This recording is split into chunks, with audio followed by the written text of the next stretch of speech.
So Egypt attacks Israel for the first time. This is the first time an Arab state attacked Israel. Up until then, Israel was always the aggressor. In 1973, and the reason why Egypt does finally attack Israel is because they wanted the Sinai back. Israel captured the Sinai in the Six-Day War, and it's a catastrophe for Egypt. In part because most of its natural gas and all of its oil was in the Sinai, so it immediately cut off Egypt, an oil-poor, natural gas-poor state, from its energy resources.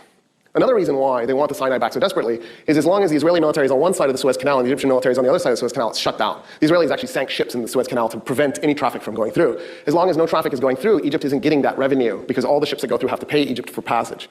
And so without that revenue, it's actually stifling Egypt's economy. So Egypt has to attack Israel to get that territory back because it's a matter of life and death economically. And they do. During the war, Egypt basically destroys the Israeli Sinai military in 2 days. It's a catastrophe for the Israelis. It's a repeat of the '67 war, except it's reverse. It's the Israelis getting punked this time. Kissinger calls up Israel and says, hey, I'm here for you. We're gonna be there side by side during your surrender negotiations as you give up the Sinai to Egypt. Israel went, absolutely not. Under no circumstances will we ever negotiate from a position of weakness. If you want us to negotiate, you have to help us militarily first.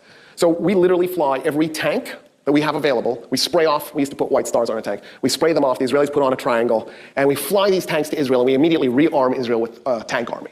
The Israelis jump in the tanks. Kissinger calls them up and goes, all right, now you're in a position of strength, let's negotiate. Israel goes, no, we have to punk Egypt first. We can't have been losing the war and be in a position of strength. We have to be winning the war. And so they counterattack, they cut the Egyptian Sinai army in half, they cross the Suez Canal, and they're charging into Egypt proper.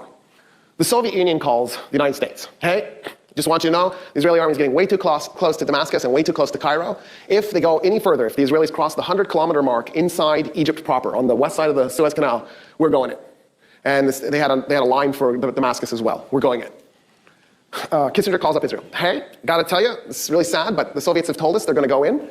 You should know we're not coming in after them.